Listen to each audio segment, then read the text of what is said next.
Thank you. 18 minutes past 8.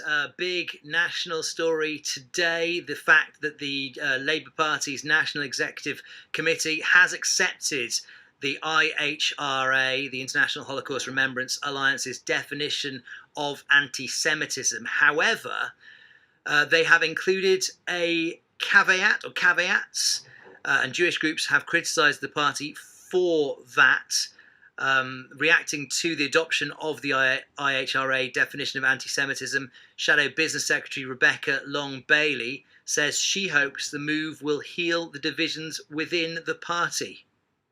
Right direction. We've lost faith within the Jewish community. So this is a first step forward, but we have a number of bridges to build, and we're going to work quite collectively with Jewish community groups now to make sure that the detail in our code of conduct really is the gold standard, and we have an educational programme that rivals any other political party in the world. Well, as I say, some Jewish groups aren't happy that a statement was also agreed by the NEC aimed at protecting free speech, which allows anyone in the Labour Party freedom of expression on Israel or the rights of Palestinians.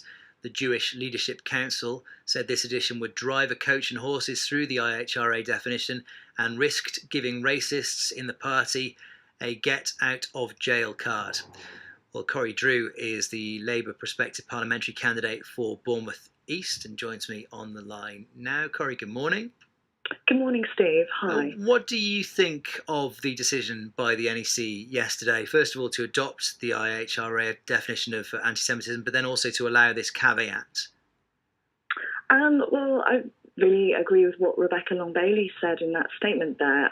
I'm very glad that the NEC has reached a consensus now, and I think it's really important that we keep some perspective on this. The most important thing with the code of conduct is actually how we use it and what the results are for those people who are experiencing anti-Semitism. And I think that obviously has to be the mark of whether this code of conduct is successful.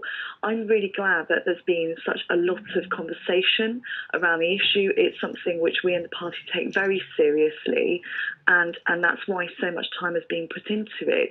And I think the ongoing consultation is very important.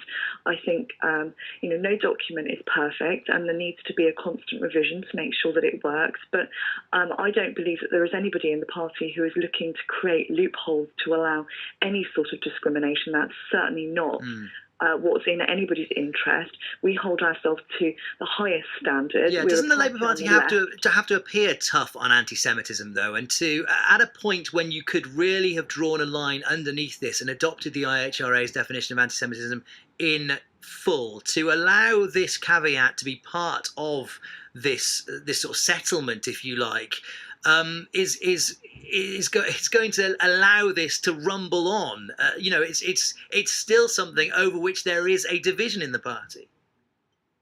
Yeah, so obviously it's a very nuanced subject, and we want to make sure that we get it right. The actual working definition of the IHRA was taken on board in full by the Labour Party in 2016 and has been part of every document ever since then. So it's certainly not been disregarded. In terms of the definition itself was actually written into the Code of Conduct that the NEC produced earlier on in the summer, and is certainly not in question. What the additional caveats do is, as you have rightly said, protect the right of members to be able to speak around the rights of Palestinians, and it's very important that we maintain free speech. The author of the working definition himself actually said that was a concern and that he hadn't written it to be used in this way. Kenneth Stern himself actually released a very lengthy statement around this sort of issue because he was concerned about the ramifications for free speech if this document was to be used in the way that it is being used now by the IHRA. Okay.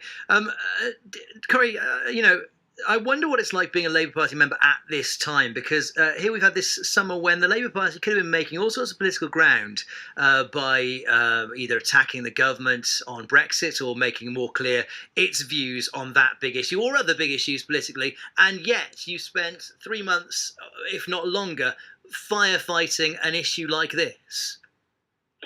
Yeah, certainly. I'm very lucky that personally I haven't had to be involved in that. We in Bournemouth haven't had any complaints of anti-Semitism brought through to the party, and we've had a great time with some really positive campaigning over the summer. And I think quite a few people, residents that I've spoken to, have said that they've particularly found it frustrating that that this one issue has become so prevalent and so negative, and that what they really want is to also see the news cover a wide range of issues that we know are going on around us, and also to look at positive steps forward in policy. And we really want to showcase our policies. And I think, as I say, in Bournemouth, we've been very lucky that this hasn't been something that has been a problem for us. Corrie, good to talk to you this morning. Corrie Drew there, who is a Labour prospective parliamentary candidate for Bournemouth East, live with us on the show. 24 minutes past 8.